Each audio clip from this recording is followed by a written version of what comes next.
What's up, guys? Today, do I have a special guest for you guys? Today, I am joined by the one and only, you all know him, and he is a fan favorite in the Niner community. We have Vish. How you doing today, Vish? I'm doing well, Amin. That was quite the introduction. I don't think I deserved it, but I'm really glad to be on with you.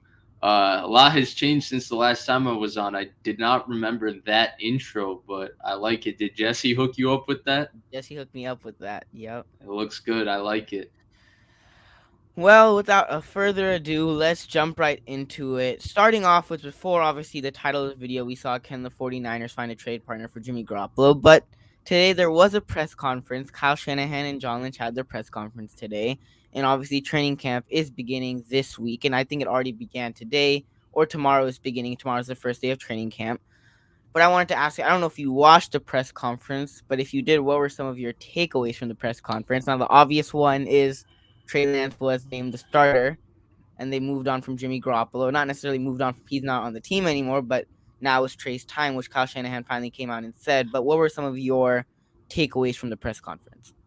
Yeah, so I watched, I was at work, so I was only able to see parts, bits and pieces of the press conference, but I was able to see the clips. Yeah, make sure you guys hit the like button for sure. Amin deserves every like he can get. But some of my takeaways included, the obvious one, them obviously parting ways with Jimmy Garoppolo. I thought it was important in terms of the details they used to say it, because not only did they say that they came to a decision. They said they came into a decision with Jimmy. And I think that indicates something that was under talked about this entire offseason. The fact that I don't think Garoppolo wanted to come back to the 49ers either. I think they mutually agreed that after 2021 they would part ways. I don't think it was just a Niners decision, which tells you, how wrong some of the reporting was in regards to, or some of the speculation in regards to Garoppolo starting this year, how wrong it was, because clearly Garoppolo didn't want to be there as well. The other stuff I took from the press conference, I thought the Trey Sermon quote was pretty encouraging. I think Trey Sermon could have a role in the offense next year. I still maintain, I say it all the time, I think he's the most talented running back on the San Francisco 49ers is Trey Sermon. Now, what that leads to, I don't know, but I think that if he's playing well, it's a benefit for the Niners offense. Shanahan's comment about saying this is as good a roster he's been around, that was good to hear. The roster is obviously loaded. They're stacked to the max. Then what else? What else was said? D Ford. Yeah, the D Ford thing. I think we all expected that, right? Mm-hmm. Shanahan had relayed in the past that he didn't expect D Ford to be a part of this team any longer. Yeah, just a lot of really, really good tidbits. I'm blanking a little bit. I had a few things in my head that I wanted to say that I guess it's the pressure of being on with Amin the Dream that I forgot what I was gonna say there. Well, obviously the main takeaway is that Lance was named the starter, and that those Schefter tweeted it out, and obviously in the press conference they had to sit down with Jimmy, and they said and they announced that Trey Lance is the starter, and now they're moving on with Jimmy. And then obviously the D Ford news, we pretty much all expected it. Like you said, D Ford couldn't stay healthy. They traded for him, had some injuries, wouldn't stay on the field or wasn't able to play football games because I think of his back. So they said they're going to figure something out. So either I think he retires by the end of the week, or the Niners just end up releasing him by the end of the week. And then even guys like Eric Armstead and George Kittle came out and they said, like, when about Trey Lance, like they had some positive feedback about Trey Lance. And Eric Armstead said, when asked about Trey Lance, he said it wasn't my decision. That's up to Kyle and the coaches and things like that. But overall, glad that it finally was announced that Trey Lance has become the starter, and now it's Trey time. I mean, we've been waiting for it all off season. What's gonna happen? Is Jimmy gonna come back on the team? Are they gonna trade Jimmy Garoppolo? Are they gonna cut Jimmy Garoppolo? What's gonna happen? And then finally, they came out today and just announced that Trey Lance is our guy moving forward, and he's gonna be the guy starting this season. Yeah, Well, yep. Moving on to the it's next topic. Speaking of Jimmy Garoppolo, can the 49ers find a trade partner for Jimmy Garoppolo? I think ultimately they don't find one. I don't see anybody wanting to give up any asset for him at this point, and I don't see anybody wanting to pay that contract.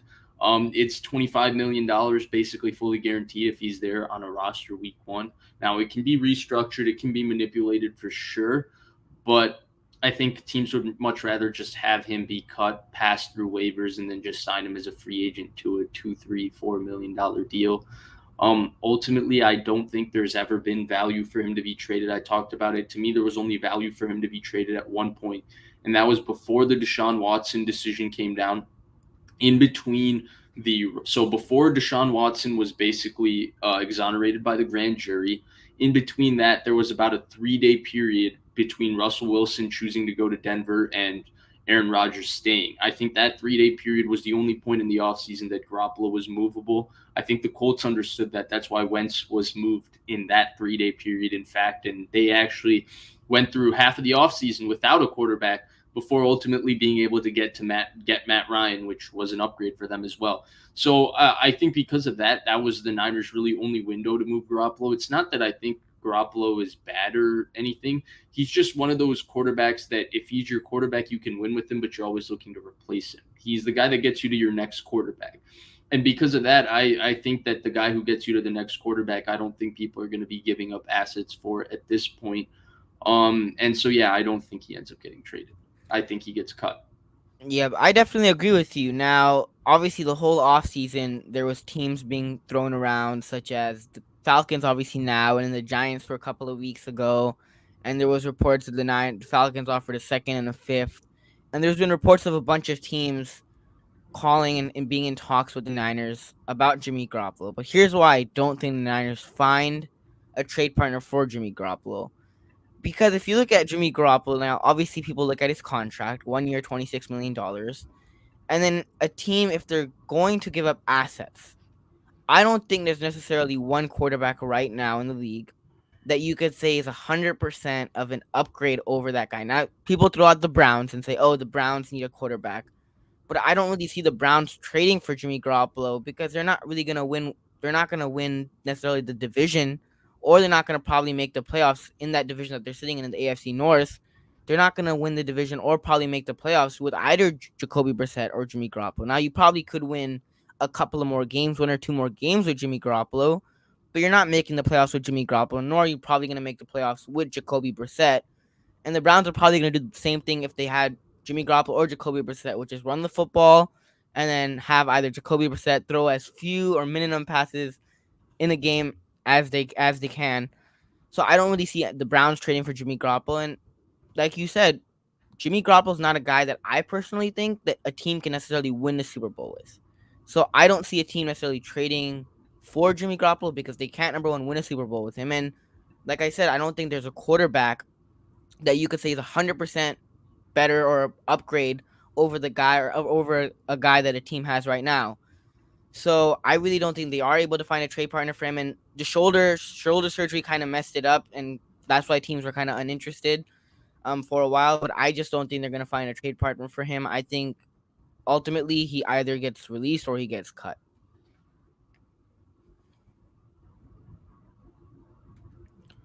Oh, yeah, my bad. I wasn't sure if you were done there. Yeah, I agree with that. I think that the cut will end up being a very mutual thing. I think they'll Yeah. mutually land at him getting cut. In fact, I think he's going to request his release because I think the one thing we mentioned at the top is that he clearly wants to leave SF too. So Yeah. if there's any way to expedite that process or help him leave, I think he will take that option for sure. Well, moving on to the next topic, Colin Cowherd said a couple of weeks ago, and I know I'm late breaking this news, not necessarily news, but Colin Cowherd came out and said that Jimmy Garoppolo is the most underrated player in the NFL. Not quarterback, not the most underrated quarterback, the most underrated player in the NFL. And he gave his points such as Jimmy Garoppolo. Jimmy Garoppolo wins football games. Jimmy Garoppolo, he talked about Jimmy Garoppolo's contract. He talked about how Jimmy Garoppolo's not injury prone. So, what are your thoughts on Colin Cowherd coming out and saying that Jimmy Garoppolo is the most underrated player in the NFL? And I remember a couple of months ago where Colin Cowherd was praising Trey Lance, And then all of a sudden, like he's kind of going back and forth. Tonight he's saying Jimmy Garoppolo's this and Jimmy Garoppolo's that. And tonight he'll praise Trey Lance, and then he'll say Trey Lance isn't ready. Like Colin Cowherd is kind of in between in this whole situation, going back and forth between Trey Lance and Jimmy Garoppolo. But what are your thoughts to Colin Cowherd saying this about Jimmy G? Uh, I mean, he's always really liked Jimmy G. I don't watch his show, but I know that from a few media clips through Twitter. I get sent through other platforms. I don't think much of it. I think underrated is always a relative term. Like, I might view somebody as very good, and so in my mind, they're properly rated, but you might not view that person the same way. So in your mind, they're overrated. In my opinion, Garoppolo is pretty properly rated by the NFL.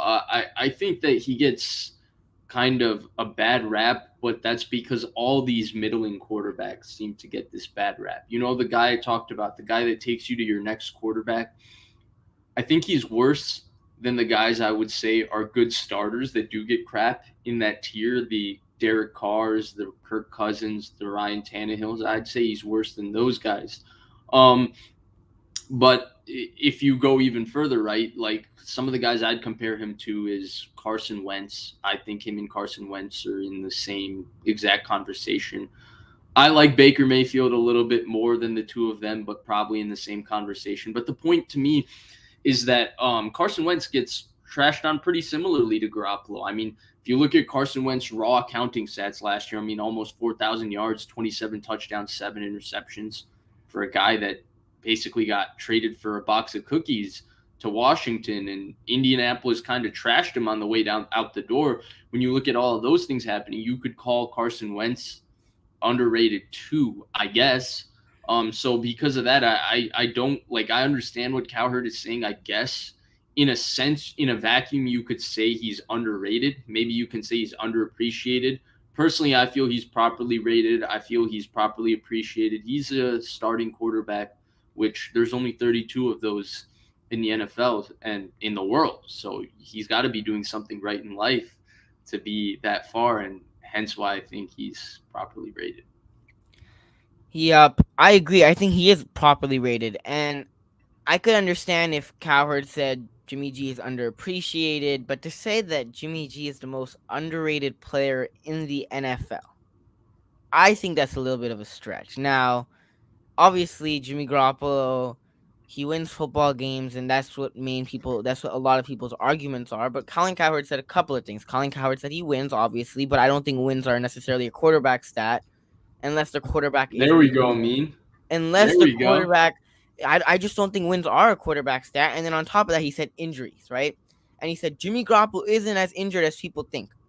2019 and 2022 or 2021 were the only two seasons that he was healthy, and Cowherd mentioned those two seasons. He was like 2019 he played 19 of 19 games, and then 2021 he played 15 to 17 games.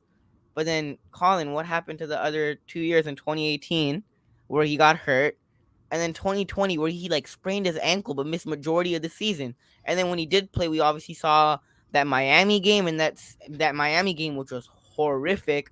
And then they brought in CJ Beathard in the second half. But I just don't know why you would say this on national television, because I kind of think it's kind of embarrassing, because Jimmy Garoppolo isn't the most underrated player in the NFL. Would you say he's more underrated than guys like Tyler Lockett or guys like Kerry McLaurin, who don't necessarily get as much recognition but are still good players? I don't think Jimmy Garoppolo is more underrated than guys like Tyler Lockett or guys like Terry McLaurin. Like, just no. So I don't understand this at all. Jimmy Garoppolo is not the most underrated player in the NFL, and there's a reason why teams aren't going and trading for him, because he's on a 1 year deal. He has 20 million. You had to pay $26 million, and I think if the Niners do trade him, they would probably pay some of that contract. But at the same time, you're not going to be able to win a Super Bowl with Jimmy Garoppolo. You're just not. So I don't see a team looking at Jimmy Garoppolo and thinking that that's their long term starter. And like I said, there's a reason why teams aren't looking at Jimmy Garoppolo and aren't interested in trading for Jimmy G. Yeah, that's pretty well said. Very comprehensive. Moving on to the next topic, the player under the most pressure, not named Trey Lance, because obviously the player probably a lot of us would think under the most pressure is Trey Lance because Jimmy Garoppolo, like I said, wins, and he is the quarterback when the Niners have won football games and made it to the NFC Championship game and made it to the Super Bowl run. But so Trey Lance is obviously under a lot of pressure this upcoming season. But who would you say is a player under the most pressure not named Trey Lance? Yeah, so I've tweeted about this before. For me, that player is 100% Brandon Ayuk.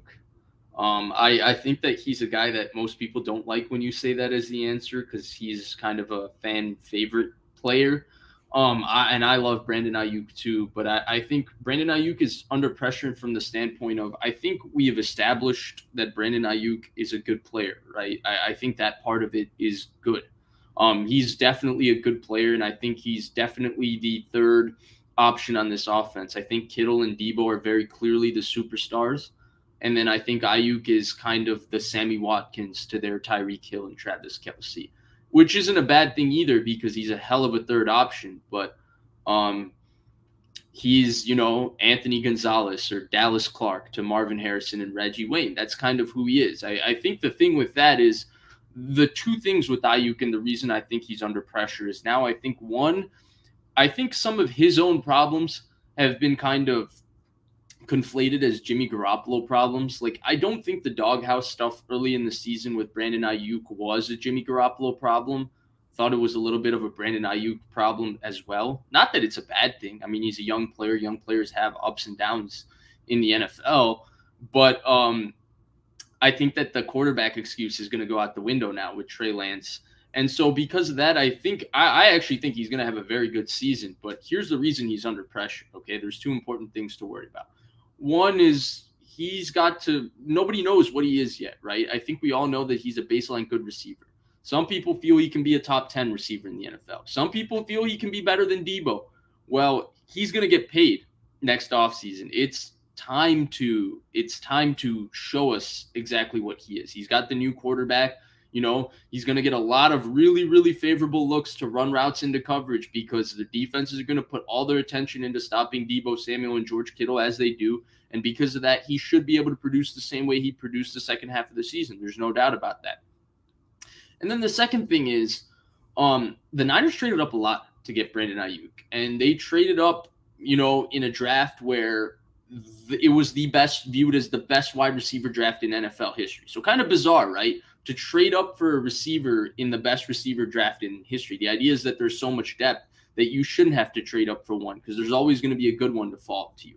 And there were good ones that would have fallen to 31, right? T. Higgins is a hell of a player. Yep. Chase Claypool is a very good player. Michael Pittman's a hell of a player. Those guys were all there at 31, but the Niners traded up for Brandon Ayuk because they found his value to be far more than those guys. Well, I would say 2 years into the NFL, I don't look at Brandon Ayuk. I'd probably put him, in the same conversation with Chase Claypool and Michael Pittman. I think he's a little worse than T. Higgins and CeeDee Lamb, and those guys maybe a tier below those guys. But he's a very good player. There's no doubt about it. But I do think it's time for Ayuk to show or establish himself and prove why the Niners traded up that much to get him, right? Because they traded up that much not for him to be just a good player. They felt he was a star, something that they didn't think T. Higgins or Michael Pittman or Chase Claypool were going to be, because that's why they traded up for him. And so because of all of that, it's kind of a weird answer for a guy who's pretty much established himself as a very good player on this team already. He's a for sure starter and all of that. But I think Ayuk, between the contract and then living up to his draft status, is the guy under the most pressure. Now, I think this is an easy and obvious answer, but I'm going to go Javon Kinlaw, who was drafted in the same draft class and who was drafted in the same draft as Brandon Ayuk. Now, the reason why I'm saying Javon Kinlaw, and I think this is an easy answer, is because Javon Kinlaw was drafted to replace DeForest Buckner, which I think is kind of ridiculous because you can't necessarily replace. I don't think the Niners could have replaced Buckner's productivity because what Buckner has compared to other D tackles is that Buckner can also get sacks, which not a lot of D tackles can do. Buckner can get sacks. He's up there with the Donalds. I don't think he's on Donald level, but he's a top 5 defensive tackle, in my opinion, top 3 behind Donald, and you could argue Chris Jones. But I think it was kind of crazy to replace Javon Kinlaw with Buckner because you're not going to get the same productivity. But I understand why the Niners did it. But the reason why Javon Kinlaw is under the most pressure is because he was your first round pick. He got hurt last year, had the knee surgery. Now DJ Jones is gone. Before DJ Jones was still there, so you still had a guy that the Niners trusted and that who is still productive, who is still productive, and that could still do something on that defensive line. DJ Jones, but now you don't have DJ Jones, and now Javon Kinlaw got his surgery. So I think Javon Kinlaw is under a lot of pressure to prove himself this year, and even not to say after that Grant situation, but Javon Kinlaw also came out and said, if I'm not good this year, then you guys can talk, whatever you want about me. So I think Javon Kinlaw's under a lot of pressure because DJ Jones gone. He had high expectations coming in. He hasn't necessarily lived up to those high expectations. I'm not gonna say that's all his fault because he has had injuries and things like that. But I think now after that surgery, coming off the surgery, I think this is a year where Javon Kinlaw has to prove it. He has to prove what he is, what type of NFL player he is going to be, and if he can stay healthy. Because that's one big So question mark also. I agree with all of that. Here's the reason why I don't have Kinlaw as someone as the guy under the most pressure. Because here's the thing for Kinlaw for me. He's yet to get an offseason to train, right? After his first offseason, he had to go through the COVID year. So he didn't really get that offseason. Then his second offseason, he had knee surgery, knee tendonitis, whatever. He didn't practice, and then they ultimately decided to shut him down and get him the ACL surgery. And now here's the third offseason he's rehabbing through, and he's going to start at training camp, but he didn't really get to work out this offseason too. And so because of that, I understand he has to prove he has to stay healthy, he has to prove and live up to his draft status. I just think it's difficult for NFL players to improve when they don't get an offseason. And so because of that, I'm hoping he can stay healthy this year and then get together a full season. And then I think he would be under an exceptional amount of pressure. But at this point, I think he's under pressure, quote unquote, because all you said was absolutely right. I just think it's unfair to expect him to live up to that pressure because he's had to deal with his knee. On the other hand, I think with Ayuk, it's just purely, how good is he going to play? Because there's not a question mark with Ayuk anything physically with his health. He's been training the entire offseason. It's really a question mark of how good is he really? And I think it'll be fun to find that out this season. Yeah, but I think that him and Trey Lance are gonna have a good connection this year. They have been working out in the off season together, so I think I expect big things from Brandon Ayuk. Now, I get your point about Javon Kinlaw. He was rehabbing, but he was also working out slowly, and trying to get back into football shape.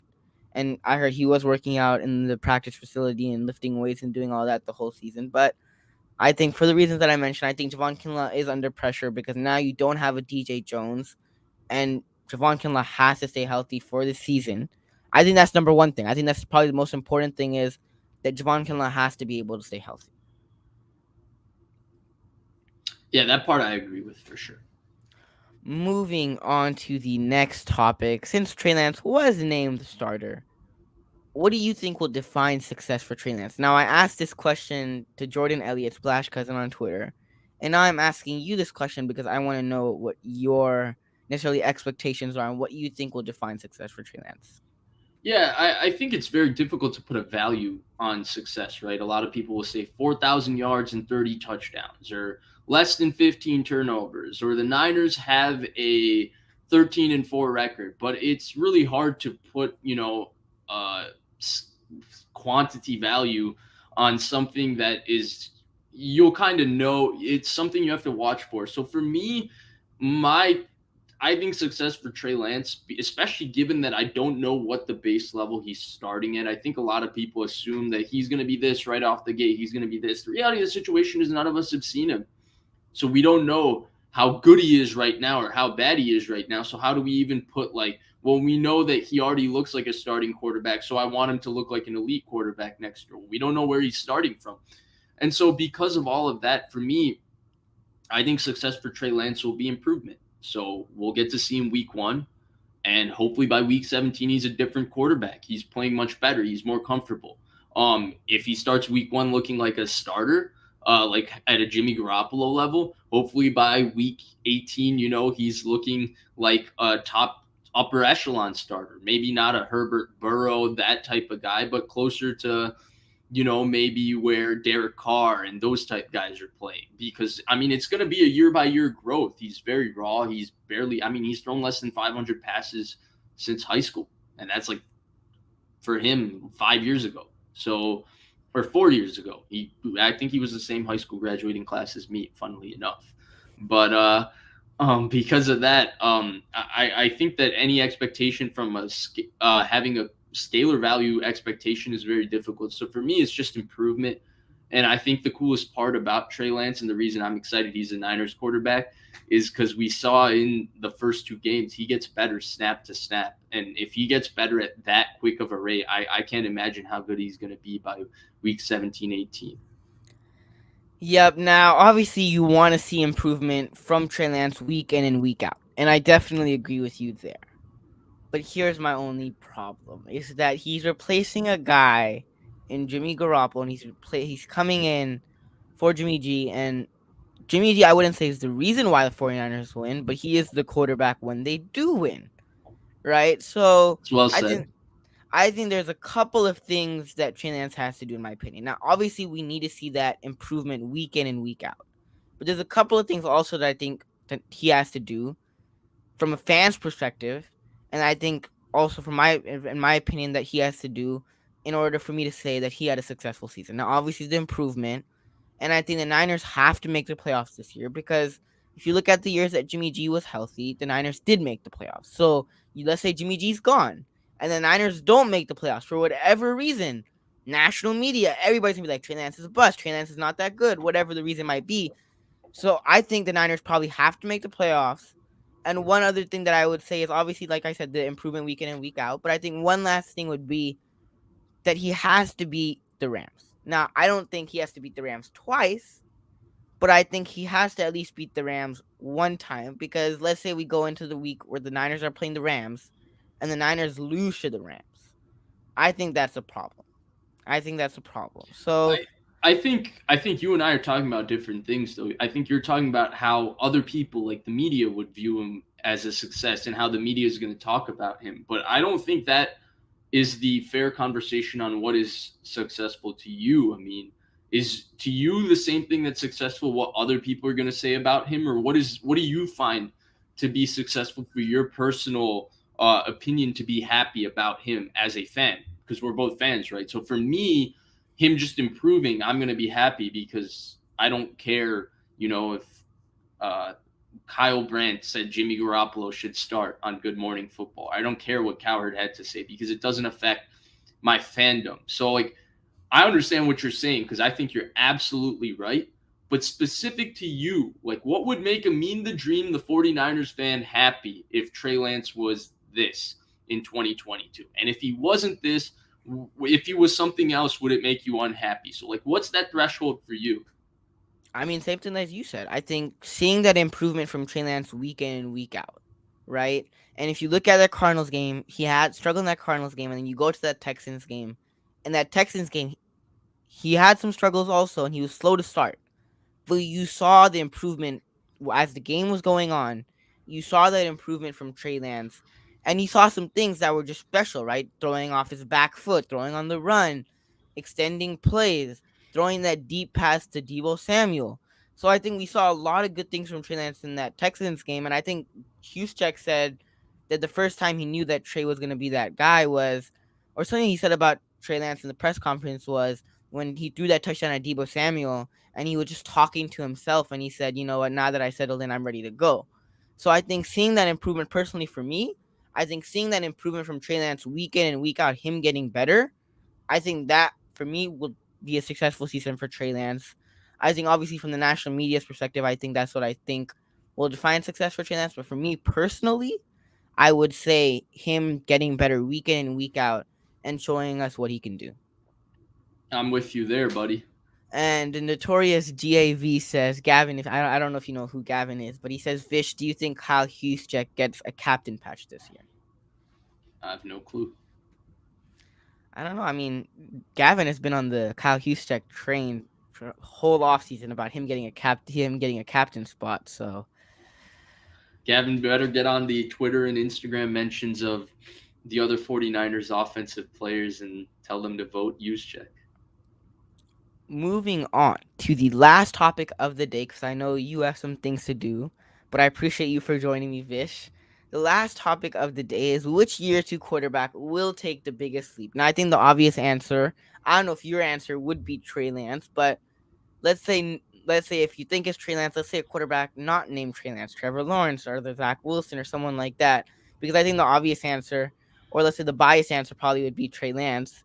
But I think probably Trey Lance will have take the biggest leap because of the situation that he's in with Kyle Shanahan and the Niners, where all the other quarterbacks, except for Mac Jones, you could probably say are not the best situation. But let's say other than Trey Lance, which year two quarterback do you think will take the biggest leap?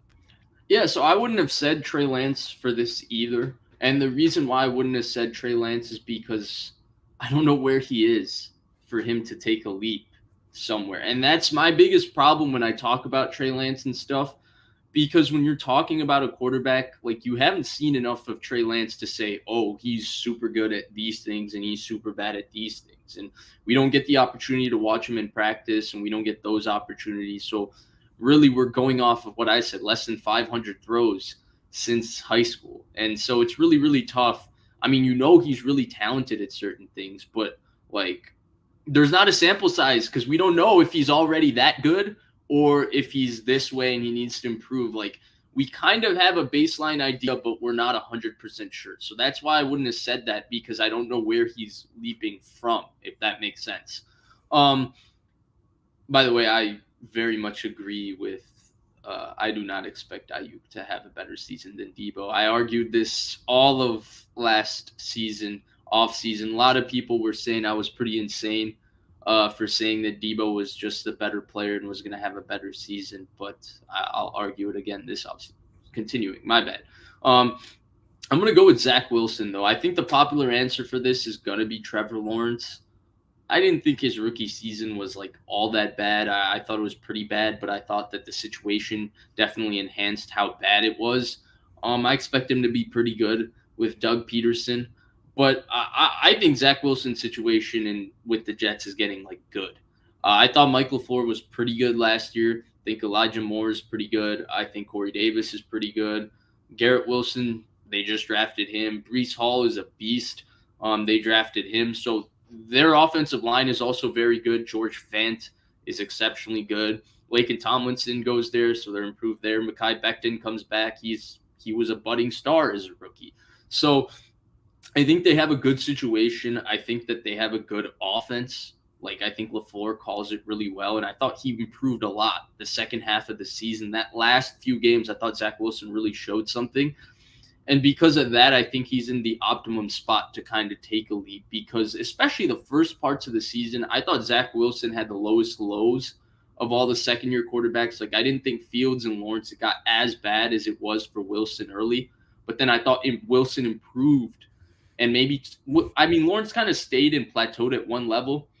I thought Wilson improved by the end of the season. Maybe I would say he was probably playing better than Lawrence, maybe better than Fields by the end of the season. I think it's kind of he was playing amongst the same tier as them. And so because of that, I think, and his situation, I'm going to take him as the quarterback that would take the biggest Yep, leap. I agree with you there. I think Trevor Lawrence is probably going to have a better season than he had last year, but Trevor Lawrence's situation still isn't the greatest. And if you look at Justin Fields' situation, they have a new coach, they have a new GM, Ryan Poles and Matt Eberflus from the Colts. Eberflus, Yeah, yeah. Eberflus from the Colts. Me, you're But getting a phone call. man, we have a home phone in this house, and it's like crazy because 90% of the home phone calls will just be like random calls, and then Are like they ten calling for percent you? they're not calling for me, just a random call. Man, Wow. you should tell your home phone. You should put on the answering machine. This is Amin the Dream. I'm on YouTube. Stop calling me. Man, 90% of the time, it's just like unavailable calls, and I'm like, great. And then, but I agree with you. I think it's gonna be Zach Wilson. Now, if you look at what the Jets did this offseason, they added CJ Uzama, they signed Laken Tomlinson, obviously former 49ers. They've improved that team around Zach Wilson, and then their draft was just phenomenal, right? They got Garrett Wilson, another weapon. Now you have Garrett Wilson, Elijah Moore, and then they also got Brees Hall in the second round. And then who did they draft also? Jermaine Johnson out of FSU. You Yeah, got an another edge pass rusher. rusher. They had a phenomenal draft. So I think Zach Wilson, if you look at the quarterbacks coming into the next season, I think probably Mac Jones and Lance are probably in the best situation. And then you got to go third. No, I like Zach Wilson's situation better than Mac Jones. Really? I don't. What do they have? Their Bill offensive line Belichick? is okay, yeah, but their offensive line is okay. Josh McDaniels is gone. The weapons are not very good. Like I thought Mac Jones' rookie season last year was pretty impressive, right? Everybody kept talking about talent, talent, talent. What did they have? Kendrick Bourne was their number one wide receiver. They didn't have any good receivers. They don't have Debo Samuel. They don't have Brandon Ayuk. They don't have George Kittle. I wouldn't put. I like. In fact, I don't think they have a Corey Davis. I don't That's think their fair, I guess. offensive line is as good as the Jets. George But Fant's a hell of a but their player. defenses, Mac Jones and the Patriots defense is better than the Jets. That I would agree with. That I would agree with for sure. 100%. So I think I definitely think I agree with you on that point. Patriots don't have necessarily better weapons and a better offense, but at the same time they have a better defense and they also have Bill Belichick, and which is obviously an advantage. So I guess kind of mixed because the Jets have a better offense, but the Patriots have a better defense. But like I said, I think it's going to be Zach We'll agree Wilson. here. We'll agree here. Lawrence and Fields have by far the worst support, unless Yep. you want to go to Yep. Davis Mills. But I like Brandon Cooks better than anything the Yep. Jaguars or and Laramie Tunsil. I like both of them better than anything the Jaguars and the Yep. Bears have to offer. I don't know what the Bears did this draft. Like no offensive lineman until like the latest rounds, like sixth, fifth, sixth, seventh round. They're Um, building a team, Amin. Don't worry about them. Ryan Poles is coming. we'll see, man. Justin Fields, I feel bad for the guy. He's gonna play another season with not the greatest offensive line, but Not the greatest offensive line, not the greatest yeah, receivers, not the greatest scheme. Actually, we don't know about the scheme, but I'm not yeah. too convinced about that Packers quarterback coach who's their offensive coordinator. I mean, we'll see. Yep. Well, that basically wraps up the show. I really appreciate you for joining me, Vish. We've been trying to schedule this since last year, and things kept popping up. And I got busy also after I took a break from streaming also. But I really appreciate you for joining me. It's always a pleasure to talk football with you, and have you on my show, and I have you on my channel. If you haven't already subscribed to Vish's channel, I don't know if they stream on there anymore, but they have great content. Blake and Vish Sports. Yeah. We Go. kind of stopped. The two of us grew up. We couldn't be spending time streaming anymore. But Amin, as always, I really appreciate you having me on. You're killing it, my man. Keep doing what you're doing. Always like coming on, and I hope that next time I'm on, there's gonna be some more fire intros waiting for me. And Maybe we'll see one with Trey Lance in a couple of weeks or before the season starts. yeah, you got to get the Jimmy Yeah. G 2019 throw to use check is a little bit old there, buddy. You Yeah. got to Hey, get I mean that's something the new. only Jesse pointed it out yesterday. That's probably the only throw that he completed to Hughes check that was a deep pass. Um Nah, he had quite a few. He had quite a few. Come on, I come mean on. that Let's that was not that was hate. a while back. I don't remember. All I remember was that Tennessee game. I mean, He had one in the uh, 2019 final game against Seattle. Right after Seattle scored, they ran that drift stock play. It was the same throw he missed against Tennessee. He ripped it. Um, he had one in week 1 of 2018 versus Minnesota that got him a big play when they needed it. There were quite a few. I mean, we don't need to be disrespecting Jimmy G. See, you're why Cowherd calls him underrated. I'm playing. well, Playing. lastly, go follow Vish on Twitter. That link is also in the description. Go follow him on Twitter. Go subscribe to my channel if you haven't already. It would be greatly appreciated. Go like this video. I really appreciate you for joining me, Vish. It was a pleasure talking football with you once again. And we'll see you guys next time. Peace. See ya.